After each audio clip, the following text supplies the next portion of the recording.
paz do Senhor, galera. Como é que vocês estão? Aqui quem tá falando é o Dani. Que alegria estar aqui com vocês mais uma vez, compartilhando a palavra do Senhor, aprendendo também. E glória a Deus, queridos, por todos que chegaram até aqui. Ainda há muito mais, queridos. Perseverem, que nós colheremos os bons frutos. Amém? Hoje a gente vai ministrar então ali sobre 2 Samuel, do 4 ao 7. 2 Samuel, que é um dos meus livros favoritos da Bíblia. Meu Deus, como eu amo aprender sobre Davi. E a gente vê ali então, no capítulo 4. O negócio não começa muito legal não, gente. A gente vê ali então as consequências, galera, de algo gerado fora do Senhor, sabe? A gente vê ali Recabe e Baaná, eles entram ali na casa de Bozete, eu não lembro a pronúncia, e o matam, né? E eles vão lá oferecer para Davi e são mortos. Galera, algo que o Senhor falou com o meu coração é que isso foi gerado fora dele. Não foi o Senhor que ordenou, não foi Davi que ordenou. Eles foram lá por conta e risco, semearam morte e colheram morte. Às vezes a gente tá batendo cabeça, gente, sabe, fazendo aquilo que tá fora da vontade do Senhor. E aí as coisas não dão certo, porque já começaram errado. E a gente se questiona, e questiona ao Senhor por que algumas coisas têm acontecido em nossa vida. Sabe, a gente precisa parar e sondar aquilo que estamos fazendo. E, sabe, voltar ao Senhor e ser realinhado nele. Amém? Passando ali então pro 5, galera, meu Deus do céu. Quando a gente vê ali o versículo 10 falando, sabe, sobre a presença do Senhor, sabe, estar ali com Davi e isso ser o diferencial, cara, isso já me leva lá atrás, para Êxodo, quando Moisés tem o mesmo entendimento. A presença de Deus é o nosso diferencial. Queridos, isso não quer dizer que nós não devemos nos esforçar, buscarmos ser excelente em tudo que fizermos, trabalho, escola, faculdade, família, tudo. Mas ainda assim precisamos entender que o nosso maior diferencial não é, sabe, não é o nosso diploma, embora isso seja importante, não é, sabe, as nossas qualificações, embora a gente deva assim buscar, sabe, se aprimorar, se profissionalizar e tudo mais, mas é a presença do Senhor que nós carregamos. É o amor de Deus, sabe, que realmente pulsa em nossos corações. É isso, galera, que nos difere de todo o resto. Sabe, nós encontraremos ao longo da vida pessoas extraordinárias naquilo que elas fazem. Sabe, pessoas de fama, de poder, de dinheiro, de habilidades. Mas ainda assim precisamos entender que é o Senhor que nos difere. Amém? Passando então ali pro verso 24, galera, que experiência extraordinária. Davi ouviu o Senhor caminhando. E ele foi atrás. E ele teve vitória. Meu Deus, como eu quero ter essa experiência um dia. Mas enquanto isso não vem, galera, a gente precisa gastar a nossa vida, investir o nosso tempo em adoração, em oração, conhecer ao Senhor, galera.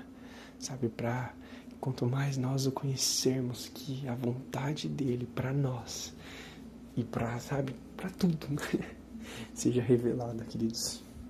Essa é a eternidade, conhecer a Cristo. E é isso que nós precisamos, sabe, viver. Quando a gente passa pro 6, a gente tem ali das passagens que mais deu nó na minha cabeça por muito tempo. Porque, eu não sei vocês, mas eu seguraria a arca, cara. Agora sabendo que o que aconteceria, talvez não. Mas sem saber ali, cara, eu acho que eu seguraria a arca também. Não vai cair não, cara. E galera, o problema maior, né? Na verdade, o problema não foi gerado no segurar a arca. Segurar a arca foi só a ponta, foi só a finalização.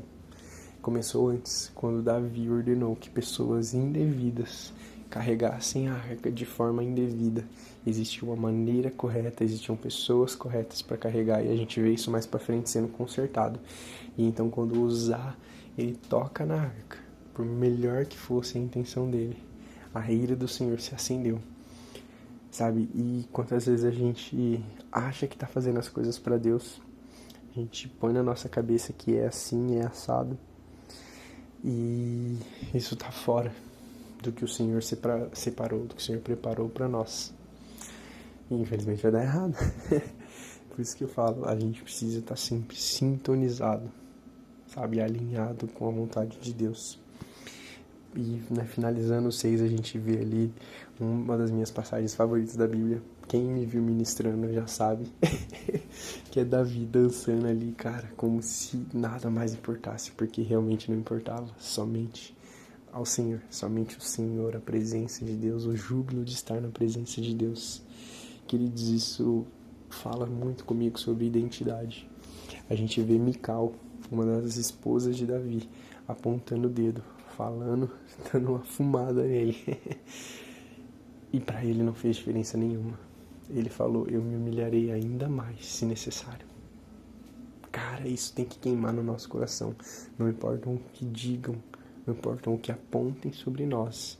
A nossa identidade em Cristo é o que importa. Isso tem que, sabe, tem que ser gravado nos nossos corações, queridos, porque o dia mal virão. Os dias maus virão, galera. O dia da zombação, do dedo apontado, sabe, das dificuldades. E então vão perguntar, mas você não era cristão, sabe? E a gente precisa ter isso, que nada mais importa. Só a presença dele. Claro, galera, não me entendam mal, isso não é uma desculpa pra gente, sabe, abrir mão de todo o resto e, nada mais importa, não vou trabalhar, não vou estudar, não vou fazer nada, só importa a presença de Deus. Não é assim que funciona. A nossa identidade aponta, sabe, sobre outras coisas.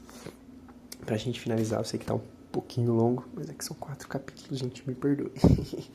A gente vê ali a promessa de Deus pra Davi e, cara, que demais. O pastor de ovelha, o filho esquecido, recebendo uma promessa de uma dinastia, sabe, não sei, na versão de vocês, na minha versão, fala sobre dinastia, meu Deus, e algo que é extraordinário que a gente vê ali no versículo 10, e providenciarei um lugar para Israel, o meu povo. Querido, você entendeu? Somos nós, graças a Deus, graças ao sangue do Cordeiro, somos nós, queridos. O Senhor preparou um lugar para nós e nós precisamos ansiar este lugar, sabe? Realmente esperar com as nossas lamparinas acesas, queridos, pelo dia em que nós estaremos neste lugar. E o legal é que já havia ali embaixo um apontamento para Jesus, né? Não sei se vocês repararam nisso, né? O seu trono será estabelecido para sempre. Meu Deus, glória a Deus. E por fim, desculpa aí o tamanho, galera, a oração de Davi me revela, me fala, nos fala o coração dele. Queridos, ele recebeu uma promessa que por muito menos, eu acho que muitos de nós pirariam assim, sabe? Cara, olha o tanto de coisa que o Senhor prometeu a ele. E ainda assim, o que ele fez? Ele se quebrantou em oração e foi orar, sabe? Ficou redundante, eu sei. Sabe? Ele se quebrantou e ele foi orar, cara. Ele foi glorificar o Senhor e reconhecer que, sabe, meu, que demais. E é isso que nós devemos fazer, queridos. Eu entendo que o Senhor tem nos preparado, nos separado para um novo tempo, sabe? Talvez algum de nós ganhemos destaques, seja na empresa, na sociedade, na escola, eu não sei. E nós precisamos ter essa convicção de que é por Ele, para Ele e através dEle. O nosso coração precisa estar nesse lugar de adoração, queridos, para que não sejamos nós os responsáveis, sabe, por ruir os planos do Senhor na nossa vida. Amém, queridos? Vamos orar. Papai, nós te agradecemos por tua bondade, Senhor. Te agradecemos pelo teu zelo, pela tua misericórdia, Senhor, conosco, pelo teu amor que nos corrige e nos ensina, Papai. Senhor, que mais uma vez nós possamos realmente nos quebrantar, Senhor, e nos alinhar com a tua vontade, Senhor, para nós, Senhor, e através de nós. Jesus, leva-nos a este lugar, Senhor, de alinhamento, leva-nos a este lugar, Senhor, de quebrantamento, onde a nossa identidade em Ti seja gravada em nossos corações, Senhor. Em nome de Jesus, Papai, nós te pedimos, Senhor, que cada vez mais andemos em imagem e semelhança a Ti, Papai, em nome de Jesus. Amém. Deus abençoe, galera.